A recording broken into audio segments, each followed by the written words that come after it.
বাংলাদেশ জামাতে ইসলামের একজন আমির ছিলেন। এই নারায়ণগঞ্জের গডফাদার খ্যাত একজন দুর্দর্শ লোক মহাসড়কের পাশে 72 ফুট লম্বা একটা ব্যানার টানিয়ে রেখেছিলেন। উনি সেই ব্যানারে লিখেছিলেন, অমুকের প্রবেশ নারায়ণগঞ্জে নিষিদ্ধ। আরেক ধাপ এগিয়ে তিনি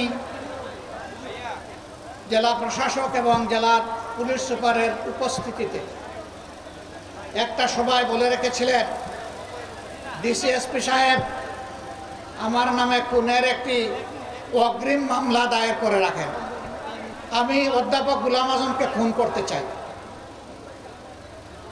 আলহামদুলিল্লাহ, স্বৈরাচারী সরকারের জুলুমের শিকার হয়ে কারাগারে তিনি থাকা অবস্থায় দুনিয়া থেকে বিদায় নিয়েছেন, কিন্তু গডফাদারের সুযোগ হয় নাই সরাসরি তাকে খুন করার।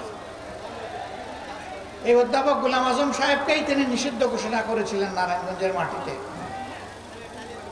যে ভাই নিষিদ্ধ ঘোষণা করেছিলেন, আজকে তিনি কোথায়? তিনি কি নারায়ণগঞ্জে আছেন? অহংকার ভালো জিনিস নয়। গর্ব অহংকার করতে নাই, দাম্ভিকতা দেখাতে নাই, ক্ষমতার জোরে ছড়ি ঘুরাতে নাই, মানুষকে খুন করতে নাই, সন্ত্রাসকে প্রশ্রয় দিতে নাই।